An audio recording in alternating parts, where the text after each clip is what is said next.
Good evening, everybody. This is our AEW Dynamite review for the 20th of April. I'm Jason. I'm joined again by Russell. Hi. So we're going to give you our take. It's going to be a quick one this time because we're short on time. So we're going to run through the card and give you our take. So first up, we had CM Punk against Dustin Rhodes. Basically, I find Dustin Rhodes kind of quite disinteresting, really. The only time I think he was interesting was when he was Goldust. I didn't even find him interested in WCW actually. So but it was a good match. I don't think he's a big star anymore, Dustin, personally. He don't really do out for me, really. So yeah, it was good. It was a good match, but it wasn't really my thing. I'm not a big fan of Dustin. I wish he'd have gone with his brother, really. But anyway, that was that. And then we had a showdown after that between Cowboy Page, as I call him now, Crybaby Woke Cowboy Page against CM Punk. So that's interesting. Not the fact that obviously Adam Page is not very interesting, but it's interesting that Punk might be going for the title soon. So I think they need to get the title off of Adam Page. So that's quite promising. So yeah, that's what I thought, Russell. Yeah, I just went down. Punk pins Rhodes in solid back and forth. Like we said last time, with two veterans like that, you're always going to get a decent match out of them. But I agree. Dustin Rhodes' character is a bit bland. He's had his day. He's at least 50 now, I think. Possibly slightly older. So maybe it's time to retire. I don't know. He's always been a capable wrestler. I understand why they call him the Natural, but yeah, he's just not a very interesting character, really. I agree that perhaps the last time he was interesting and or relevant was when he was Goldust. Yeah, I'm with you on that one. Yeah, so moving on from that one, we had a little quick Wardlow interview where he was being handcuffed by the security. I didn't really understand why that was at the time, but that was okay. I like this kind of storyline. So yeah, I didn't mind that. I quite like to see Wardlow. So yeah, not much to say on that. I just put MJF continues to try to humiliate Wardlow, and I think it's looking like that's how it's going to go until they end up facing off against each other in the ring. So, yeah. So there's more to come in the show, I think, with that anyway. So then we went on to a match. Well, a trios 6-man match. The Blackpool Illuminations Combat Club against people that never bothered to announce. So that was interesting, but it's kind of just a bit. I think this was really just a kind of a bit of a showcase match where they're showcasing different talent. I think it was kind of a bit of a mismatch, really, but they were trying to showcase some new talent, I suppose. Dante Martin's I think he's quite a talented guy. I like the fact that he's dropped the armband and the political statement. I think that's a really good move from him anyway. On the other attire comment, Wheeler Yuta's tights look better, than his ridiculous tights that he had. He still needs a personality, but I suppose it's a step in the right direction, I suppose. So I think it was basically like an exhibition match, really, for the Blackpool, Tower Club, really. So yeah, it was okay. It was just like I said, just felt like an exhibition match to me.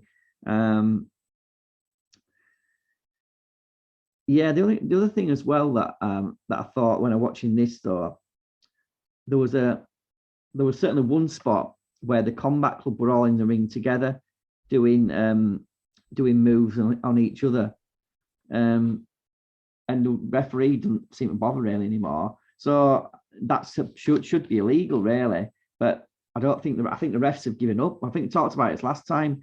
I think the refs in the AEW have given up basically. I think they're actually they either don't care about the rules or they just don't bother enforcing them anymore. So it just looks a bit crazy when people just kind of do everything, in the ring together and no one's counting anyone or something. So that's the only thing for me. I just, to me, if you don't have rules and you don't have things like that, it means everything becomes a bit meaningless and nothing means anything. So that's what I think, Russell.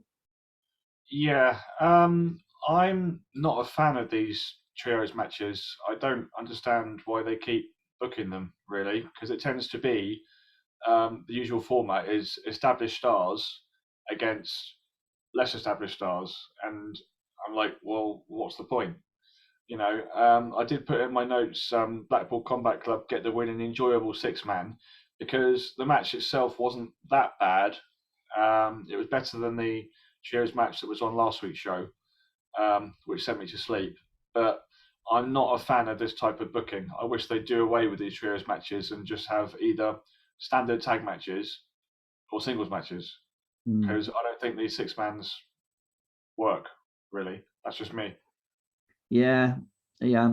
I personally, what I think is if they're going to do these matches like this, have them as tornado tag matches because otherwise it doesn't make sense to me if you're just going to not bother enforcing any rules. So yeah, unless they do have different rules for these that they've never bothered to tell anyone about, but I don't think that they haven't ever mentioned it. I don't think so.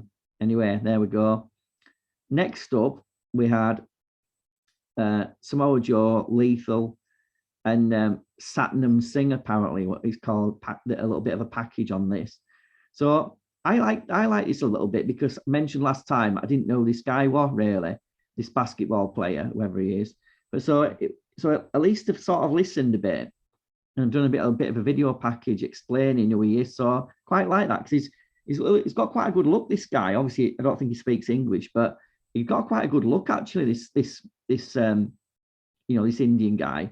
So I don't know if he can wrestle much, but I'm kind of interested in that. So I think that was a tick for me. Yeah, I just hope it doesn't turn out to be another Great Khali impersonator. Got the size, got the look, but nothing in the ring. But we'll see. I'm guessing they'll book him against somebody eventually, so we'll find out. Yeah. So then next up, we had the big announcement from Tony Khan. This was. I can't. This is a really good. I like the announcement. I like what came out of it. But Tony Khan was with the New Japan Pro Wrestling owner or whatever he is, Booker, whatever he is. And he looked really professional, but Tony Khan just looked like some guy who wandered in off the street with his, little sports jacket on. So he always does. Yeah, but I think he should put a bit more effort in really when there's a big announcement of this nature because he just didn't look very good. The New Japan guy looked really like a proper owner, really, CEO, whatever he is. So yeah, I just think put a suit on, Tony, especially for these announcements. It makes otherwise it just seems like he just wandered in really. So I'm not sure why little Adam is big in Japan though. I don't really understand that. I'm not aware he's done anything in Japan particularly. Apparently he's big in Japan. Well, he's not big. I don't think he's big anywhere. So he's pretty small everywhere really. But Cole versus Ishii, that sounds like an interesting match. So kind of looking forward to that really. It'd be interesting, I suppose. So and then we had Jay White, who actually is a very big star in New Japan, probably one of the biggest actually. So I quite like that, and teased the Bullet Club as well. So we could be in for some nice little feuds here with, the elite stables and the Bullet Club and other people. So I thought that was very interesting. I know I really liked the Forbidden Door poster, the logo and all that. I just think it looks really cool. So yeah. So apart from Tony Khan, really didn't look like he were putting a lot of effort in. I thought it was an amazing announcement. I'm really looking forward to this Forbidden Door card now. Yeah, intriguing announcement, definitely. Am I right in thinking that this Forbidden Door show is another pay-per-view, or is it just a big show? Yeah, it's a joint AEW New Japan pay-per-view. That could be pretty good. Should be good. Yeah, I didn't write much down about that. Just put NJPW and AEW are set to wage war. Be interested to see who and what they book on the card. I've got to be honest, I've not seen that much New Japan stuff over the years, but yeah, I know how reputable they are as a company, etc. So it should be a good show. Yeah. So straight in then to Jade interview. She's got these stable or whatever they are, the baddies. Red Velvet's in there now, so I don't mind that really, because I'm not that interested in Red Velvet. I feel like she was kind of annoying, but she was one of Cody's friends, so I think that's probably why. So I don't mind. I prefer her as a heel because I'm kind of quite annoying. So I didn't mind that really, I suppose. And also Kira Hogan, pretty much a nothing wrestler. So yeah, it gives them something to do, I suppose. So I don't mind. I like Red Velvet Cheesecake. I don't think much of Red Velvet the wrestler. Yeah, that's my take on it. I wrote down Cargill seems ready for Shafir. We've seen Marina Shafir in a few matches now. Could she be the one to take the title off Jade Cargill? Don't know. Hope so, personally. But let's see. Let's see where they go with it. It's either Cargill goes to 30-0 or Shafir wins the belt. Who knows? Interesting, yeah, interesting. So I'm looking forward to that match as well, actually, and I do hope that Shafir goes over really, because I think Jade's come to end of a road really now. I think we need to shake things up a bit. So I think that'll be very good. Then we had a match, match really. Wardlow versus the Butcher. Kind of a little bit of a squash match, although Butcher still looked quite good. I like the Butcher actually. Kind of like the gimmick, and think he's kind of quite underutilized really. So I kind of like the guy. I think he's got a lot going for him, but kind of a little bit of a squash match. But I didn't mind too much because it keeps the momentum for Wardlow really. So yeah, I didn't really mind that. And obviously MJF was in the crowd as well, throwing popcorn on people. So I thought that was quite funny. So yeah, I didn't mind this. I enjoyed the match. I like a good big man versus big man match. As you say, Wardlow was on the offensive for most of the match, if I remember rightly. So I just put Wardlow beats Butcher in Battle of the Big Men. Yeah, not really much more to say about that.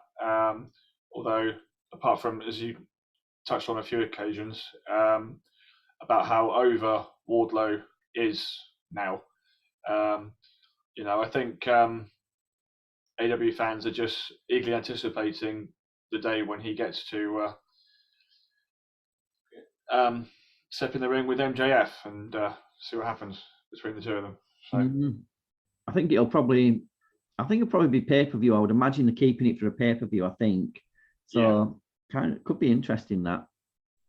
So then we went into Eddie Kingston interview, and he's fighting Daniel Garcia, I think, possibly in the Owen Hart Cup, I think. So that'll be interesting.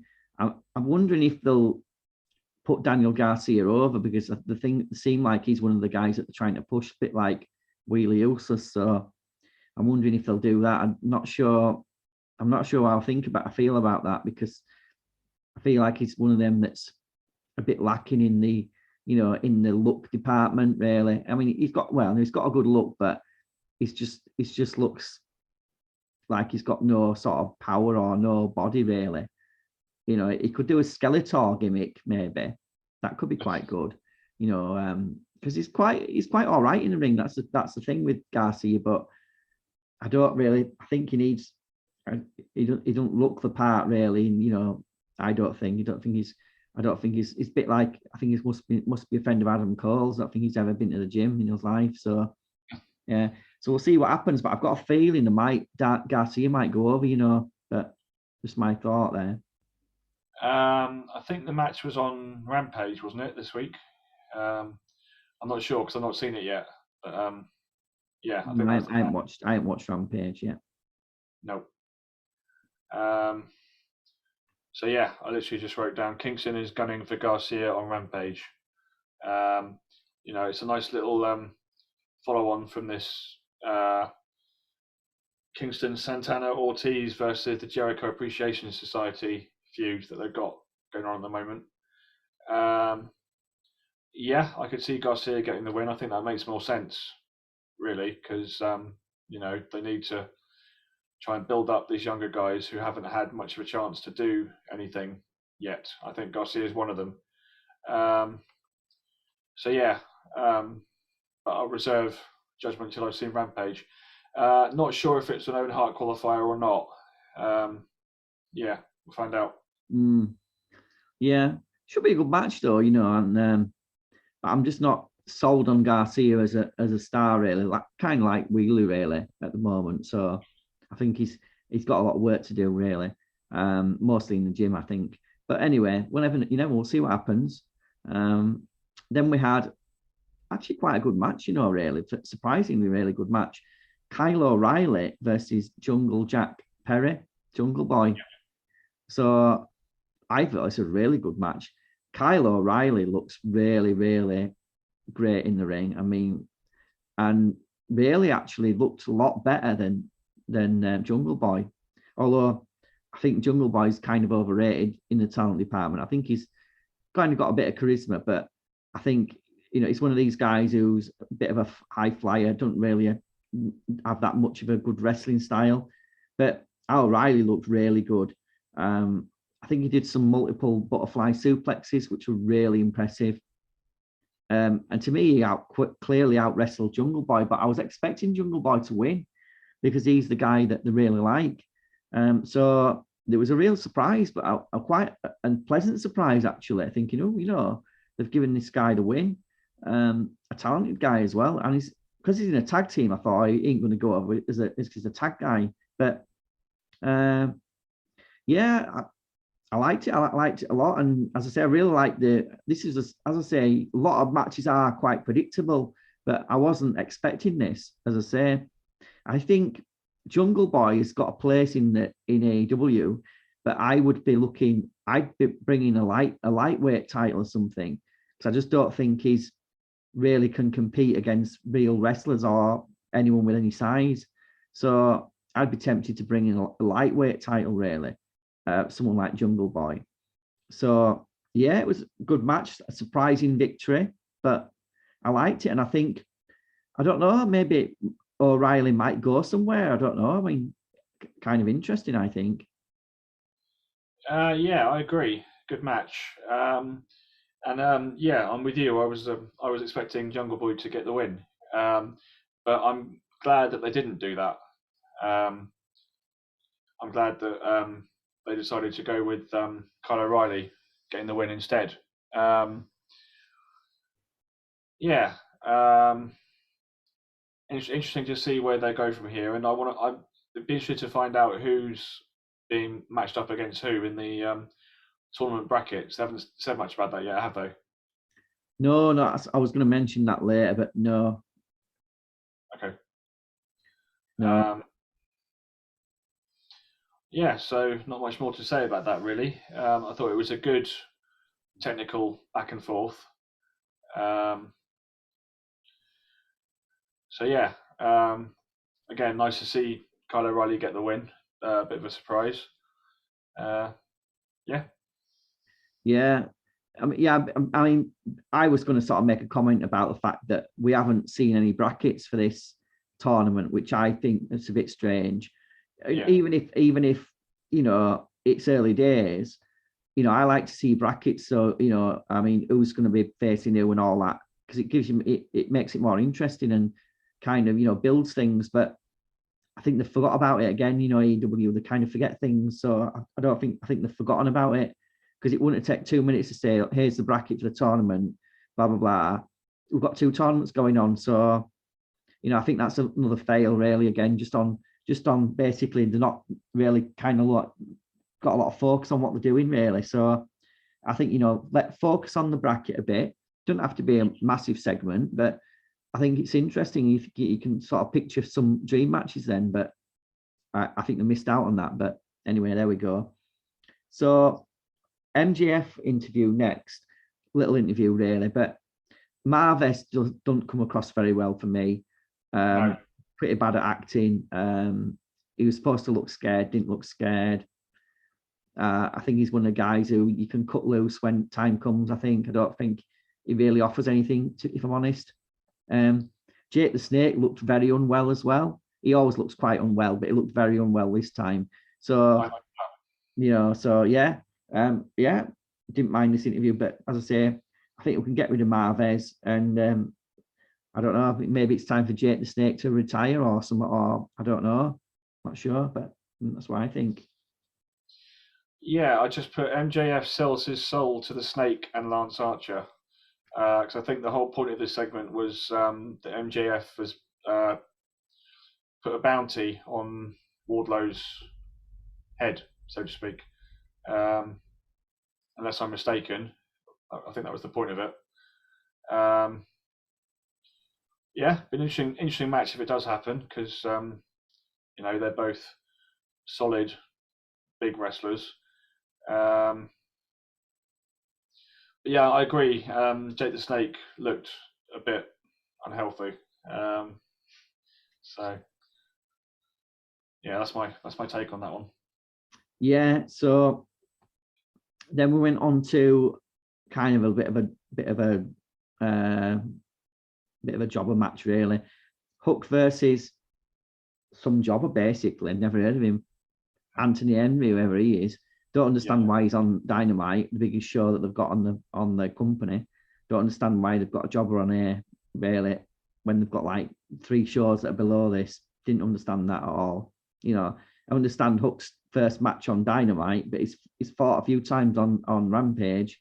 So yeah, I don't really understand why they've got a jobber here. But anyway, that's that. Yeah, Hook looked good as always. I mean, I'm actually now quite interested to see Danhausen wrestle.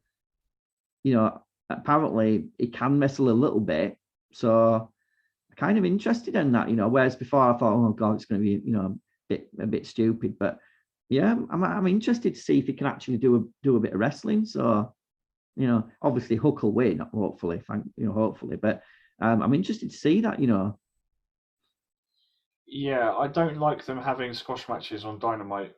I'm not going to lie. Having said that, I like Hook, so nice to see him getting a shot on the main show. I just put Hook gets easy win in Dynamite debut. Danhausen issues challenge, and I actually find the Danhausen character quite amusing. The way that he keeps trying to put a hex on Hook, and Hook's just like, nah, you're nothing. Shrugging it off. I think that's quite funny.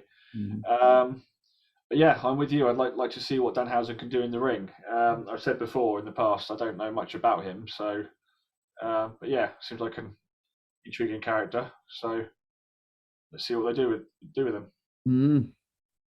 Yeah, it'd be interesting that, I think. So I think the fan, whether it'll be a good match or not, I think the fans will like it. So that'd be interesting. And then we had kind of one of the highlights.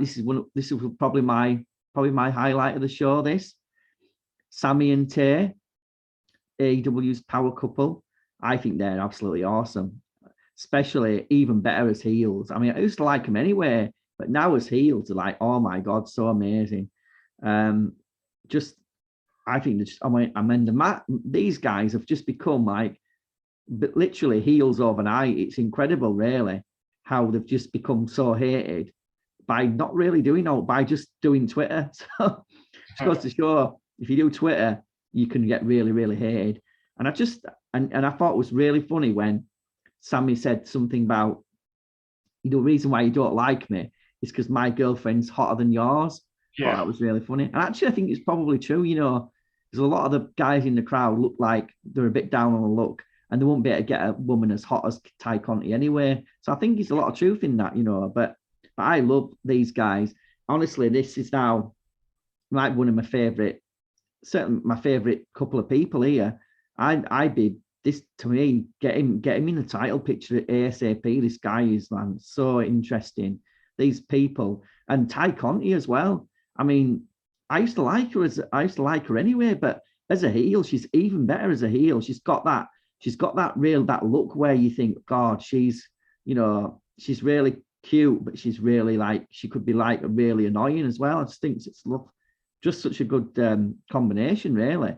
So I think this was organic. I don't think it was planned. I think it was just a case of, like, people genuinely hate him. So I think it's really good that.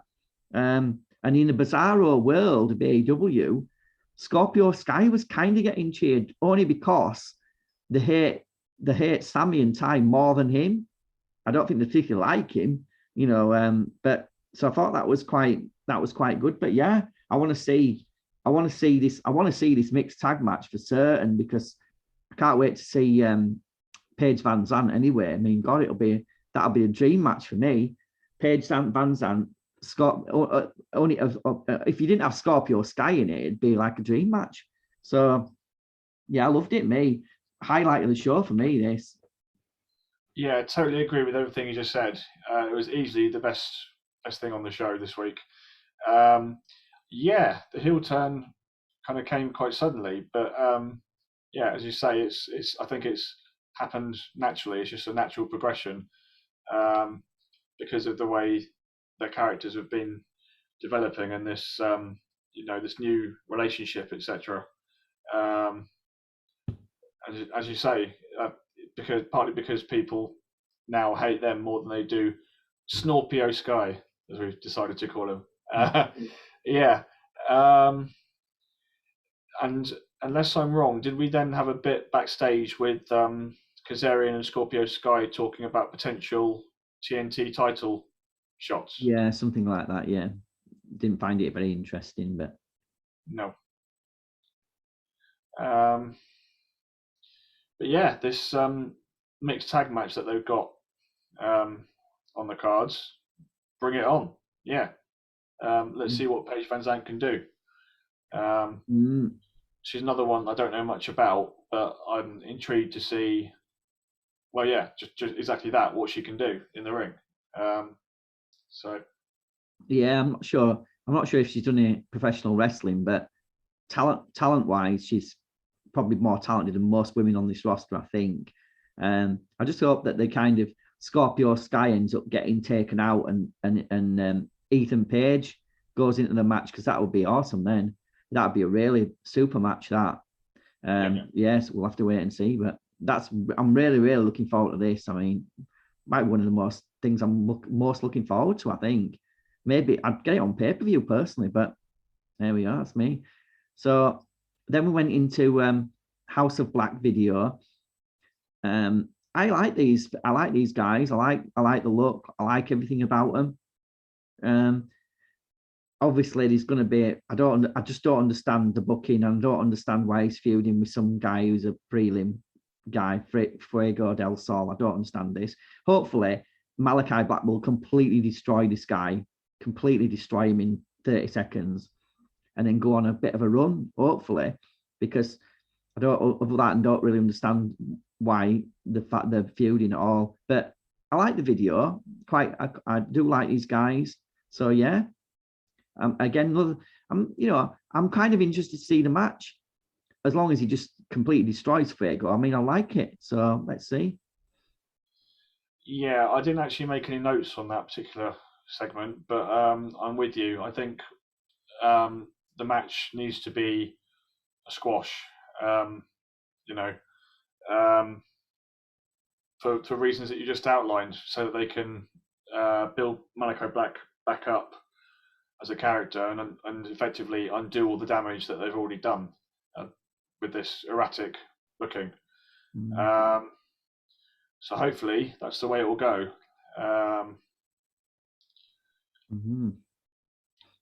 Could you see them booking that match for a pay-per-view? Or do you think really? It's not. I don't think it's a pay-per-view match, really, is it? But I mean, the thing is, the House of Black's got 3 people, so I don't. Unless Fuego is going to bring someone in, I don't know. Really, I'm not sure. But I mean, it's still kind of interesting, really. Just like the most obviously Malachi's like the worst book guy in AEW history so far. So anything could happen here. Who knows? So anyway, moving swiftly on, we got another match, Owen Hart qualifying match, I think. Britt Baker, former champion and probably the most over woman wrestler in AEW, probably, against somebody I've never heard of again. Daniel Camella, never heard of it. I guess this is a problem again, where I've mentioned this before. Never heard of a woman.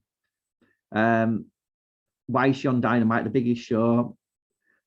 I think she might have wrestled once on Dark. I'm not sure. Can't remember. No, I've never seen her. So again, who is she? You know what I mean? Who is this person? I've already said this before, and it's the women's division again. I don't know why they just do this. You know, a qualifier for a tournament, which is meant to mean something, for a woman that's probably had one match in the promotion. Don't even know if she's properly signed. Never heard of her. Don't know who she is. So, yeah, that's my problem. I quite like Britt Baker, really. You know, but why is she fighting? Why is she against somebody who we never heard of? In fact, interestingly, Jim Ross, who I used to kind of get annoyed by Jim Ross, but last few weeks he's actually said some insightful things now and again, and he actually said on commentary, I don't know much about this Camella woman. I thought, well, no, neither do I. Neither does anyone. I've never seen her before. So I think he's kind of on the ball a little bit. I think he's thinking, hold on a minute, who the fuck is this person? So yeah, I thought that was interesting. But the other thing that I liked, and I don't know if you'll pick up on this because I don't know, but I follow the NFL. So I quite liked Najee Harris and Pat Fryermuth coming out from the Pittsburgh Steelers. I like that. But if you don't follow NFL, probably won't be bothered. But I thought that was a nice touch, actually. So yeah, other than the fact I like the match really, but I didn't understand it. I didn't know why this woman were here at all. Just wandering off the street or something. I don't know. Maybe the person who was supposed to be there didn't turn up, and they just pulled this woman off the street. No idea. So that's what I think, Russell. I'm familiar with Danielle Camella because she used to compete under the name Vanessa Bourne in NXT. But she'd never been that big a star, really. So yeah, I agree. Questionable booking. I don't think there was ever any doubt as to who was going to win the match. So yeah, unsurprisingly, Britt Baker gets the victory and qualifies for the tournament. Yeah, not much more to say about that. But yeah, as I say, she wrestled under the name Vanessa Bourne in NXT, but never did anything of any significance, really. So yeah, well, there we are then. So as I said, so if you didn't watch NXT, you probably won't know who she is. So, but to me, if it's just a random match on Dark or Elevation, I don't mind. But this is meant to be the biggest show, and this is like the second person now who's on the biggest show who's just a nobody. So, you've got loads of. It's not like you've got no shows. You've got Dark and Elevation, Rampage. And you've even got Ring of Honor, which I don't think they're doing cards at the moment, but eventually there will be. So there's lots of opportunities for these nobodies. So anyway, so I just want to say something else. Yeah, that's why it's frustrating that they book things that way, and also something that I think AEW doesn't do particularly well is give us any background on who these people are. If they're going to book these matches, they need to explain why they're booking these matches and who these people are that the established stars like Britt Baker are facing. Otherwise, it doesn't make any sense. Yeah, I agree. Yeah, especially for a tournament. Yeah. Are they saying that they don't have anyone on the roster who's more established than this woman? Don't think that's true. But anyway, there we are. Next, so main event time. Andrade El Idolo against Darby Allin in a coffin match. Kind of looking forward to this, actually, but I didn't enjoy it as much as I thought I would. No. It kind of felt like every Darby Allin Sting match where they just can do a bit of brawling. Sting's dive fell off wherever he fell off on, at least at 60-year-old, I think was kind of impressive, but I don't know how long you want to keep doing that when you're 60, but still quite impressive for his age. So, but it just felt very much like most of these matches where they just kind of end up brawling through the crowd, and it was all right. I mean, it wasn't like a stink or anything, but it wasn't like super special, I didn't think. Their other match, their actual regular match, was much better than this. On not sure if it was Rampage or Dynamite, not sure. That was a really good match. So it was good. I like this, and it's maybe hopefully now they might move on from this feud. Maybe, I'm not sure, because I think we've done a few matches now. I don't know if this is the second or third, can't remember now, but I think it might be time to sort of move on. They've both got a win, so maybe that's all right. So the other thing about obviously these are two of my favorite guys. Actually, I think both these guys have got everything. They've got the personality, they've got the gimmick, they've got the talent, everything. So these are two guys that that could do something in AEW. Rather than there's some people that they're pushing that really aren't up to scratch, but these guys really are. And one thing about Andrade that I really like is his theme tune. I think it's really cool. His little his Mexican time theme tune. I really like it. So yeah, I want to see both these two guys get featured and do something meaningful, really. So yeah, there we go. Yeah, I agree. I thought the previous match between the two of them was better than this one. Yeah, the match just didn't really do anything for me.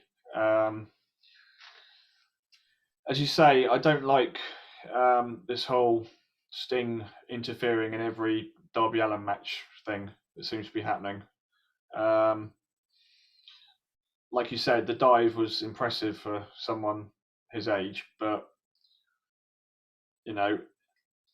let Darby Allin get over on his own would be my feeling. So I just put down Darby Allin gets the better of Andrade in chaotic coffin match, because it was, we had lots of guys interfering, Sting, Private Party, etc. I don't think it was a particularly strong main event, if I'm being honest. That's just my opinion. But yeah, as you say, they've both got a win now, so maybe we need some sort of rubber match, but it needs to have a stipulation and or mean something if they're going to do that. So yeah, I to me the anticipation for the match was better than the match itself for me, but as I say, I like both of them. So no, what I would do maybe if maybe do some sort of angle where Sting and Darby Allin could have a match. If Sting's got another match left in him, I think that could be a really good match. So that's what I would look to do, while Sting still maybe got a match or two left. Because I think Sting against Darby would be all right, because Darby's small. So I think he'd work well with Sting personally. I think that would be really good. So anyway, we're going to sign off shortly, but just before we sign off today, but we had a quick show today. What would your rating be for this show, Russell? Okay, I had a feeling you're going to ask me that. I thought the show was okay. I didn't think it was great. So I would say maybe 2.5, 3, somewhere around that benchmark.